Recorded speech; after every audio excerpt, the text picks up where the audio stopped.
Have you ever worked really, really hard on something only to find out it was impossible from the start? It is like searching for a lake in the middle of a dry desert. It feels frustrating, right? In English, we call this a fool's errand. Understanding this will help you speak more naturally. Let's look at a funny mistake. Meet Tom. His boss asked him to find a left-handed screwdriver. Tom spent 3 hours visiting every store in town. He thought he was doing a great job.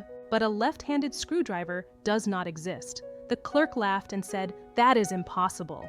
Tom was on a fool's errand. He didn't know he was doing something that could never succeed. So, what does it mean? A fool's errand is a task that is useless or impossible to complete.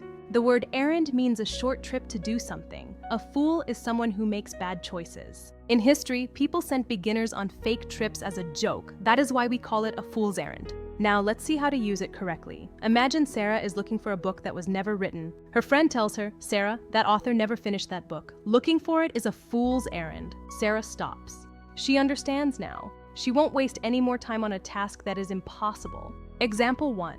Trying to change his mind is a fool's errand. This means he will never change his opinion. Example 2. Buying milk at the hardware store is a fool's errand. You are looking in the wrong place. Example 3. It was a fool's errand to look for the key in the dark grass. Use a flashlight instead. To remember this, think of catching the wind with a net. It is impossible and a waste of time. Just remember, if a task is useless, it is a fool's errand. Simple and clear. Did you know? This idiom is over 500 years old. It has been used since the 1500s. It often appears in classic books and movies to show a character is wasting their time. In English culture, we value being efficient. That's why we have a special name for useless work. Here are 3 similar phrases. First, a wild goose chase. It means searching for something that isn't there. Second is a dead end. Third is a lost cause. All mean your effort will not succeed. The opposites are a sure thing, which is certain to succeed, or a piece of cake, which is easy. Related idioms include fool's gold, which looks valuable but isn't, and April Fool jokes.